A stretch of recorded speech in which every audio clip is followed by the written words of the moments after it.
Hello everyone, it's Christine here and I'm back for our stitch along, and we're going to continue with herringbone stitch, but we're going to add a double herringbone stitch.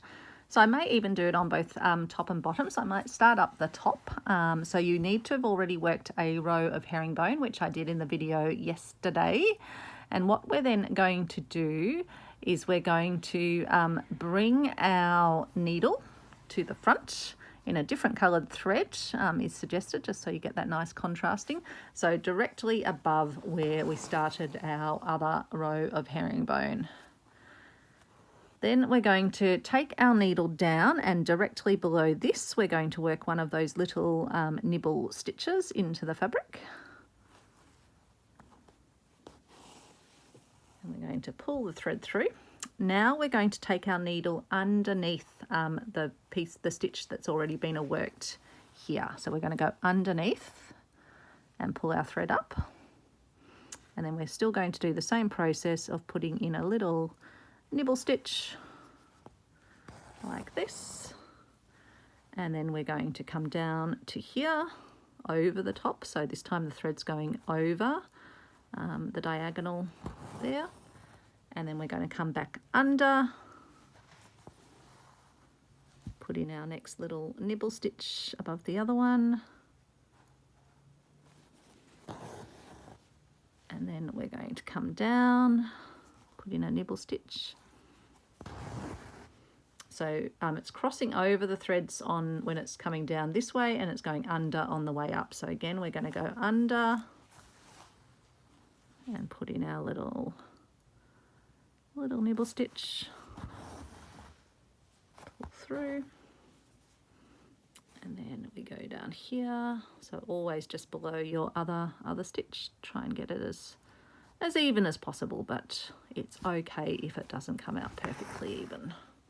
And then again under the stitch when we're going up. So you're going under on the up and then over on the down.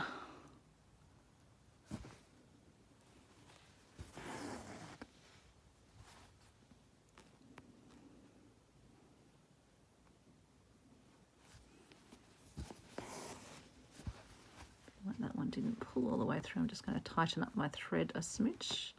I think it got a bit caught further along, and I do want my stitches nice and tight. And then I'm just going to take my needle to the back up here, and then I'm going to come down. Oops, sorry, without trying to hit the stand. And then going to pop my needle up down here. And then I'm going to work my way back, doing the same thing. So down here, I'll just do a regular stitch, and then I'm going to come under.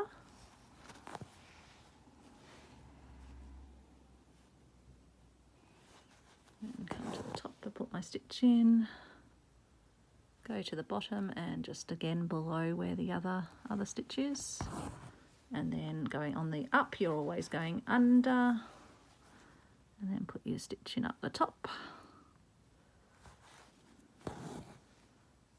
And down to here. Let's try and get it underneath. And then on the up, you're taking your needle under the other thread and putting your stitch in.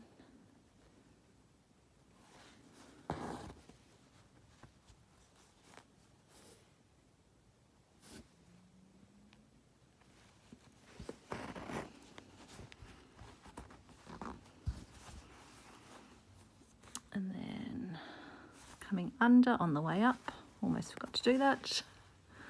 Getting a nice bright blue coming through on this variegated thread now. Oops, it's catching a little bit too. The tail's a bit worn. So I hope you're having a great day or a great evening. And then on the up, go under. And then take it to the back. And then make sure it's nice and tight. And that is our herringbone double stitch. So as you can see, you get a lovely pattern, and you can do it, yeah, big or small. But I think it's lovely, almost like a basket weave sort of stitch there, and really effective with the variegated and with the alternating colours. So hopefully that's given you some inspiration. A nice short one, an easy one, but have fun playing with it. Thanks everyone for watching, and I'll see you tomorrow for turning the page in the book. Anticipation. We're going to be doing Holbein stitch. Sounds like Hobbit stitch, but we shall work it out together. Thanks everyone, and I'll see you tomorrow. Bye.